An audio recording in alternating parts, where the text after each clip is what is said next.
Welcome to another F1 fantasy video ahead of Race Week 6 in Catalunya. If this video gets to 100 likes, we'll be doing a deadline stream where I'm going to be answering all of your questions just like I do in FPL and UCL fantasy. So if you're new to the channel, please subscribe. We're almost at 11,000 subscribers and it'd be much appreciated if we can reach this milestone before the end of the FPL season, for example. And during the summer, F1 fantasy will definitely be the main focus as we also do some FPL content throughout building up to next season. And there's also UCL fantasy with a Champions League final in mind. So let's get straight into this. I'll talk about my Race Week 5 performance in Miami and then my transfer plans, the best team for Catalunya, as well as also some little nice tips and tricks to boost your team value and assemble the best team possible in the future.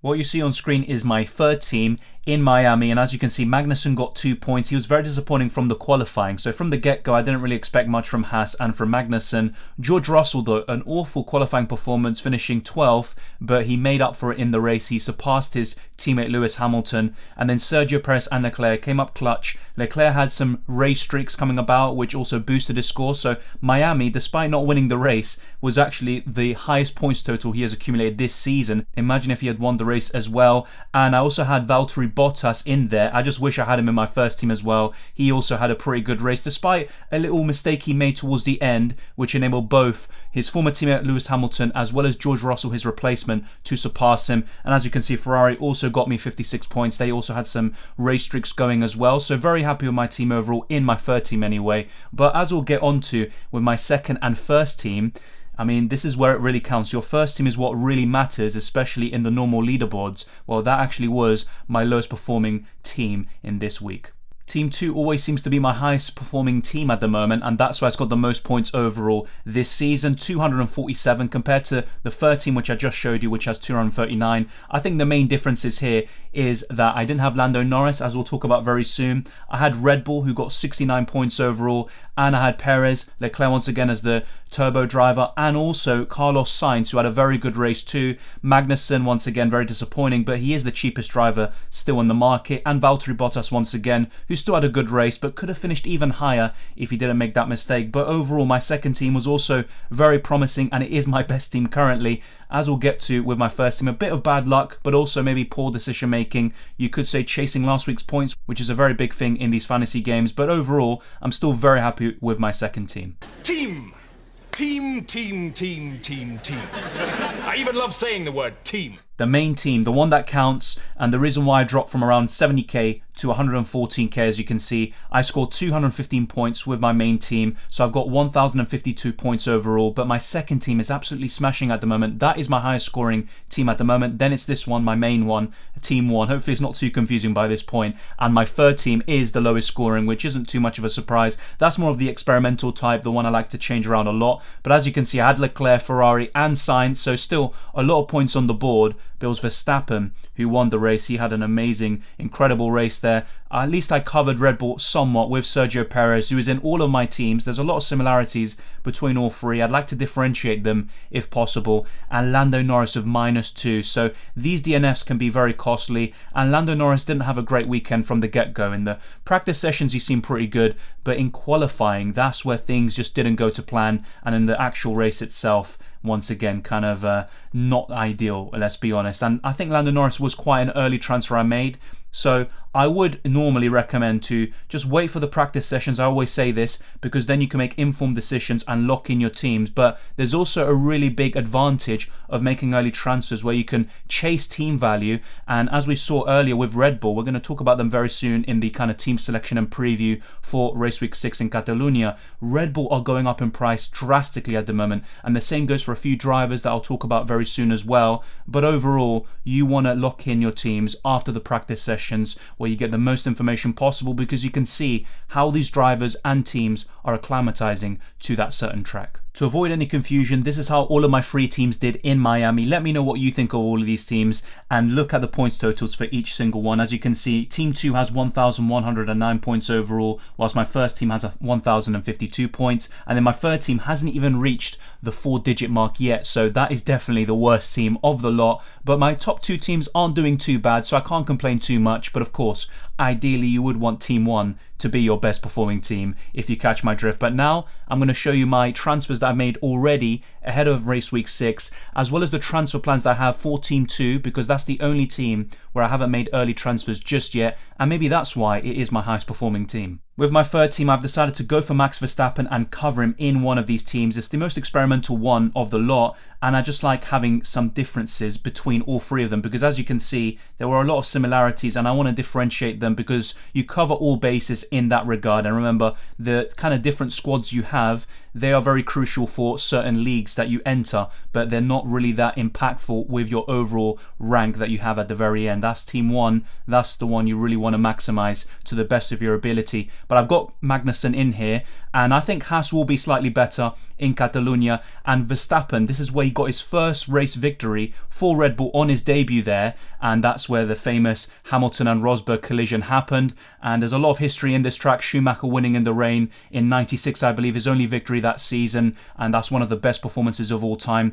Ocon is in here. He's actually been a good fantasy asset all season, but as you can see, his price is actually destined to go down, and the same goes for Ferrari. And this is very important sometimes, because if your team value goes lower, you're actually going to limit yourself in the future to then build the best team possible, because you could see some people with crazy teams with Sainz, Perez, Leclerc, and maybe even Russell win their ranks, and you will struggle to get those drivers as well because you don't have that team value. So that's something that I'm going to bear in mind going into the future, something I'm looking to improve. I haven't really chased these price rises as I probably should have. We have Valtteri Bottas in here once again. He's probably the best driver around his price and below. He's been very consistent, especially in terms of his qualifying. And as you can see, in terms of race streaks, none of my drivers at the moment have them. So that is a disadvantage. But to be fair, there's only 1 or 2 drivers, I think, that have an upcoming streak. And we'll talk about that very soon. But Ferrari do have a qualifying streak. Remember, if a flame is blue, that means a qualifying streak is upcoming. So if both drivers for Ferrari finish in the top 10, they will gain 5 points. And then the same goes for the orange flame, which is the race streak. And then if both drivers finish in the top 10, they will get plus 10 points. Let's move on to Team 2, and this will give you a really good insight into why Red Bull are so popular this week. This squad is looking very good at the moment, but I'm looking to make a few changes, and I'll explain why later on. But as you can see, Red Bull have the blue and orange flames. So if Perez and Verstappen finish in the top 10 and qualify in the top 10, that's an easy 15 points guaranteed. And that explains the sheer increase in their price. As you can see, they keep on rising and rising. They're looking like they're going to go up once again. And the main reason behind that is because of those streaks. And Ferrari are actually going down as a result because they only have 1 streak available. Now, who do I think is going to be the better constructor in Catalunya? I want to see how practice goes first of all. But I think Ferrari will improve. They're looking to bring upgrades to Spain. And I think that could be really crucial in terms of who wins that race. And also who occupies the 2 spots in that 3-man podium. Because it could be Carlos Sainz and Leclerc, as well as Verstappen as the top 3, and that will also play a part in the amount of points you get from Ferrari or Red Bull. But having said that, the streaks also kind of swing things in the other's favour, and you would expect both Red Bulls, apart from reliability issues, to easily finish probably in the top 5 as well, unless Mercedes makes some drastic improvements and the porpoising might not be as big of an issue in that racetrack as it was maybe in previous races. So this is how my team is looking like for Team 2. It's looking very solid. Perez, Magnussen, Leclerc as the turbo driver, Bottas and Sainz. But another thing I want to look to do and to differentiate all 3 of my squads is to actually change the turbo driver, because I think in every single race this season for all 3 of my squads I've basically had Leclerc as the turbo driver. I want to sometimes maybe go for Perez and cover them that way. For example, when Leclerc made that mistake in Imola and Perez finished second, that is a good way of gaining points and covering all bases, which I think is a very crucial thing in these fantasy formats. So this is how Team 2 is looking like at the moment, but this team is subject to change because Team 1 is identical. I've made early transfers here for Team 1, and as you can see, it's pretty much the exact same as Team 2, and that's why Team 2 will change as a result. So I might get Lando Norris. McLaren seem quite optimistic that Catalunya will actually suit McLaren even more, and Daniel Ricciardo said this himself straight after the Miami race, so he seems quite optimistic, although he pretty much always is optimistic, that fella. But then you also look at McLaren in pre-season testing, and they were looking very strong in at least 2 of the 3 practice sessions they had in Catalunya. So that's something else you want to factor in, although that was a very long time ago, and even Hamilton topped one of those practice sessions.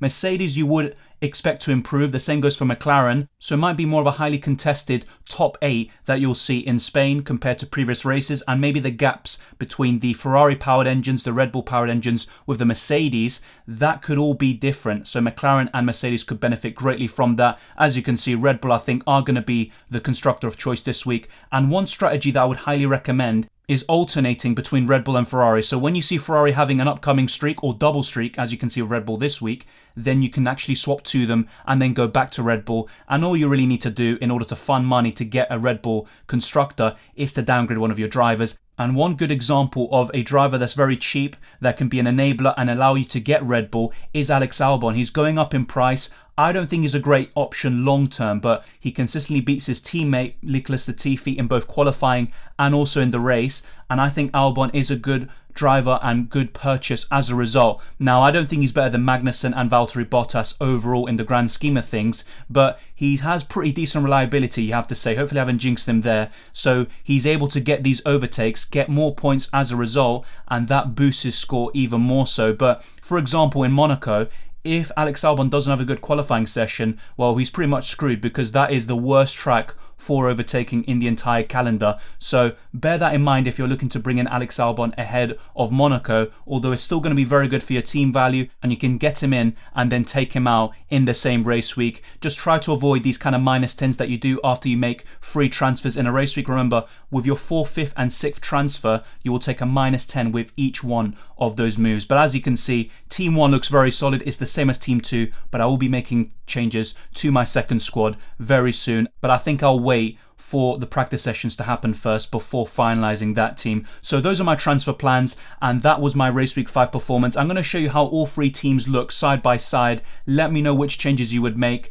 and do you have any recommendations? What is your strategy, especially in terms of the chips? I'd be very interested to see your thoughts, but let me show you all 3 teams side by side before wrapping up this video. On paper, Team 3 looks very imbalanced and pretty poor overall. Bottas is a good driver. Obviously, Verstappen, Leclerc and Ferrari are also very solid. I'm just not too sure about Magnussen and Ocon. Despite the fact that I think Haas will be better in Spain, I would still have my doubts. And I think overall, as an entire squad, it looks nowhere near as good as Team 1 and 2, especially with the race streak in mind for Red Bull. I still think Ferrari is a really good constructor, but they are about to go down in price once again, so bear that in mind. And are you going to be changing Ferrari to Red Bull as I have done for my main team? It's not something I really foresaw, but as you go along with these streaks, they're very important, and Red Bull have been very quick, and in recent races they have just tilted the championships back in their favour. But it's going to be an epic title race for both the constructors and the drivers up until the end of the season, and hopefully it goes down to the wire. But thank you very much for watching. If you enjoyed this video or found it useful, smash the like button and subscribe if you're new. Like I said, let's get this video to 100 likes and we can do a deadline stream on Saturday, the first ever F1 Fantasy live stream to my knowledge, and then we can push on ahead of Race Week 7, build our team value and get even more points. I've had a decent start to the season, but I can definitely improve. I've made some mistakes, but I've also, with F1, there's always going to be a bit of bad luck, obviously. The same goes for football, any sport, but especially in F1, where a driver might not make a mistake, but their car literally just can't finish, their engine, something happens, like it's happened with Verstappen in the first few races of this season. But let's wait and see what F1 has in store for us. Hopefully another incredible end to the season. Last campaign was very good, and that's got a lot of people back into the sport. You can also join the Discord server. The link is in the description below, and consider becoming a Patreon or channel member. It's all much appreciated. Thank you to everyone else who has signed up already. It's much appreciated as always. Thank you very much. Take care, enjoy the Formula 1, and I'll see you next time.